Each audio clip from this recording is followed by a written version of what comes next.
सभी सुनने वालों को महामहोपाध्याय अलंकारार्ह स्वघुष्ट वेद विशारद का प्रातःकालीन प्रणाम स्वीकार हो।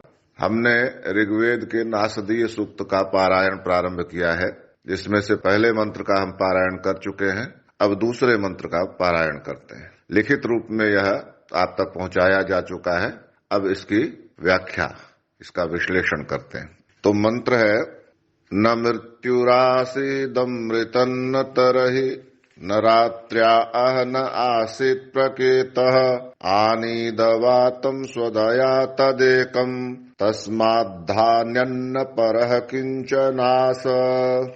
इसका अन्वय करेंगे, यानी कि हिंदी के अनुसार जब इसका विन्यास करेंगे तो वह इस प्रकार है।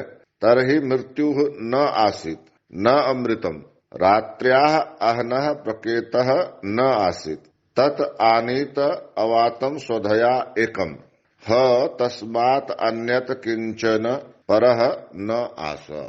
इसका अर्थ हुआ कि उस समय, यानी किस समय, जैसा कि हम पहले मंत्र में जान चुके हैं, सृष्टि के पूर्व या प्रलयावस्था में, तो उस समय न मृत्यु थी और न अमृत था। अमृत मतलब मृत्यु का अभाव। तो जब कोई वस्तु ही नहीं थी तो उसकी मृत्यु होगी या मृत्यु नहीं होगी, इसका कुछ भी पता नहीं था। और न रात दिन का रात्र्या अहन आसीत प्रकेत, रात्रि और दिन का कोई चिन्ह नहीं था। चिन्ह से तात्पर्य क्या है? कोई संकेत नहीं था। कैसे जानेंगे? अंधकार होगा तो रात जानेंगे, प्रकाश होगा तो दिन जानेंगे। जब ऐसा कुछ था ही नहीं तो न रात का पता था न दिन का पता था, दोनों में से किसी का कोई चिन्ह नहीं था। तब क्या था? तो कहते हैं आनीदवातम स्वधया तदेकम। वह यानी कि वही जो कारण ब्रह्म है, वह आनीद, वह उपस्थित था। और उपस्थित था मतलब वह प्राणयुक्त था, लेकिन अवातम, बिना वायु के ही। जैसे हम लोग जीवन जीते हैं तो उसमें वायु की आवश्यकता है। बिना वायु के, बिना हवा के हम नहीं जी सकते। परंतु वह जो मूल कारण है, कारण ब्रह्म है, वह बिना हवा के, बिना वायु के ही प्राणयुक्त था। कैसे?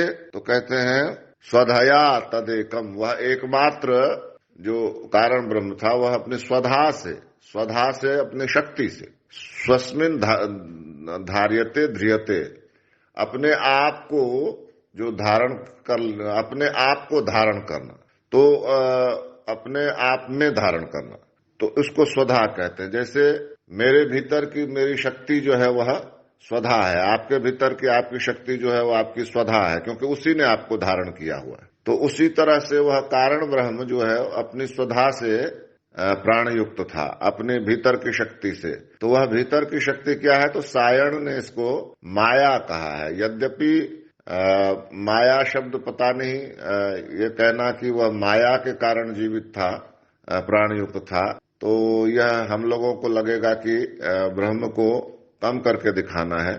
तथापि सायण का अर्थ यहाँ यह नहीं है। सायण का अर्थ यह है कि वह अपनी माया से प्राणयुक्त था। इसका मतलब माया उसकी उसकी शक्ति है, और उसी से, जो उसी माया से चूंकि सृष्टि का निर्माण होता है, तो वह माया उसकी शक्ति है। और वही उसका जो ब्रह्म को समझने का कारण भी वह माया ही बनती है। तो वही उसकी शक्ति हुई, उसी के द्वारा ब्रह्म पहचाना जाता है कि वह उससे भी परे है। माया जब समाप्त हो जाती है तब ब्रह्म का बोध हो जाता है। तो वह ब्रह्म जो प्राणयुक्त है, वह अपनी स्वधा से, अपनी माया शक्ति से प्राणवंत है।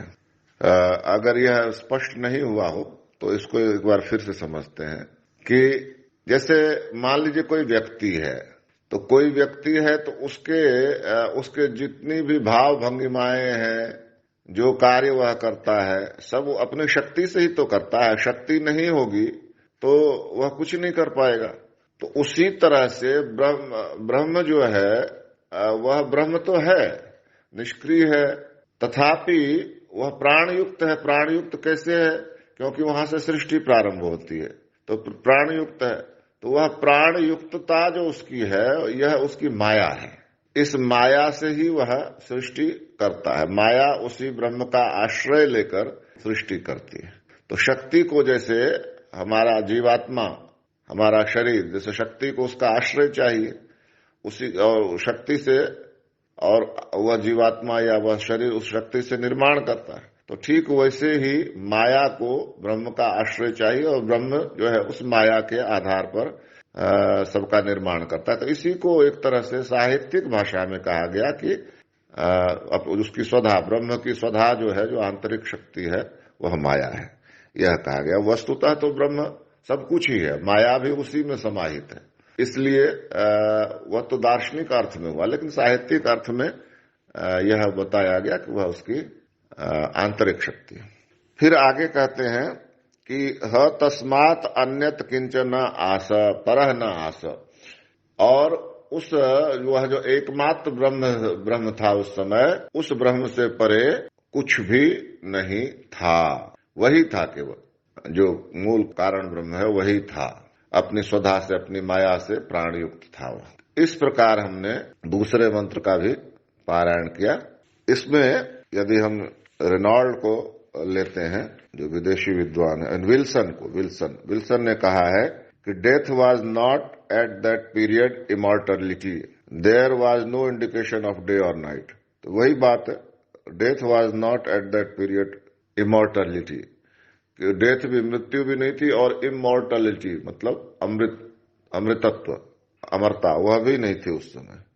There was no indication of day and night, वही रात और दिन का कोई चिन्ह नहीं था।